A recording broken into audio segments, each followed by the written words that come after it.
भक्ति। कहते हैं भक्ति में वो शक्ति है, जो भी दिल से करता है वो भक्त भी पूजनीय हो जाता है। तो आज की कहानी भी कुछ ऐसी ही है। तुलसीदास के बारे में तो आपने सुना ही होगा। तुलसीदास जी श्री राम जी के परम भक्त थे। ये कहानी उस समय की है जब भारत पर अकबर का राज था। एक दिन सुबह सुबह जब तुलसीदास जी गांव से गुजरे तब एक महिला ने तुलसीदास के पैर छू लिए। फिर तुलसीदास ने उस महिला को सौभाग्यशाली होने का वरदान दिया। लेकिन यह सुनकर वह महिला जोर जोर से रोने लगी और रोते रोते बोली, गुरुदेव, अभी अभी मेरे पति की मृत्यु हुई है, अब यह आशीर्वाद मेरे किस काम का। उस महिला की ऐसी बातें सुनकर तुलसीदास ने फिर से उसे सौभाग्यशाली होने का वरदान दिया। तुलसीदास जी जरा भी विचलित नहीं हुए, क्योंकि उन्हें पूर्ण विश्वास था कि भगवान राम उनकी बिगड़ी बात को ज़रूर संभालेंगे और उनका आशीर्वाद व्यर्थ नहीं जाएगा। इसलिए उन्होंने उस महिला को और अन्य लोगों को भी राम नाम का जाप करने को कहा। और फिर वहाँ पर उपस्थित सभी लोगों ने ठीक बिल्कुल वैसा ही किया। और फिर राम नाम के जाप से वह मरा व्यक्ति फिर से जीवित हो उठा। फिर यह बात पूरे राज्य में जंगल की आग की तरह फैल गई।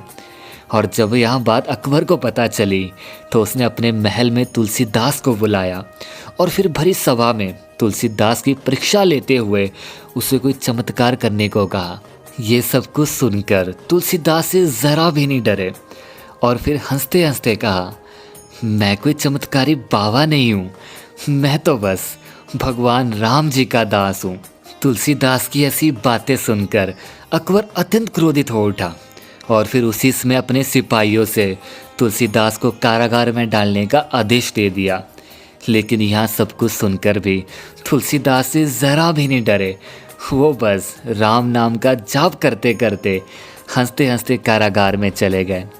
उन्होंने कारागार में भी अपनी आस्था बनाए रखी और वहाँ पर उन्होंने हनुमान चालीसा की रचना की और लगातार 40 दिन तक हर रोज़ उसका पाठ भी किया। और फिर 40 दिन के बाद एक चमत्कार हुआ। हजारों बंदरों ने एक साथ अकबर के राज्य पर हमला कर दिया।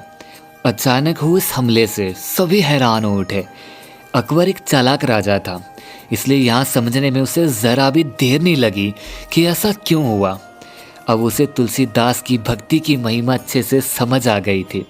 इसलिए उसने उसी समय तुलसीदास जी से माफ़ी मांगी और उन्हें अपनी कैद से रिहा कर दिया और पूरे आदर सहित उन्हें विदा किया। और इतना ही नहीं, इसके बाद अकबर ने पूरी ज़िंदगी भर तुलसीदास जी से दोस्ती भी निभाई। इस तरह से तुलसीदास जी ने हनुमान चालीसा के रूप में हर इंसान को कठिनाइयों की घड़ी से निकलने का एक रास्ता दिखाया है, जिस पर चलकर हम किसी भी मंजिल को बड़े आसानी से प्राप्त कर सकते हैं। इस तरह से हमें भी तुलसीदास जी की तरह भगवान में अपनी आस्था को बरकरार रखना चाहिए। और एक बात हमेशा याद रखो, ये दुनिया उम्मीद पर टिकी है और अगर विश्वास ही ना हो तो हम दुनिया का कोई भी काम नहीं कर सकते। तो मैं उम्मीद करता हूँ आपको यहाँ कहानी पसंद आई हो। अगर आपको यहाँ छोटी सी कहानी थोड़ी भी पसंद आई हो ना, तो क्या सोच रहे हो, इस वीडियो को एक लाइक तो बनता है ना। और हाँ, एक बात और, अगर आपको ऐसे वीडियो और भी चाहिए तो क्या सोच रहे हो यार, सब्सक्राइब करो मेरे चैनल को नए वीडियो पाने के लिए। तो बस यार, आज के लिए इतना ही। मिलते हैं फिर से एक और नए वीडियो के साथ। तब तक के लिए अलविदा। जय श्री राम।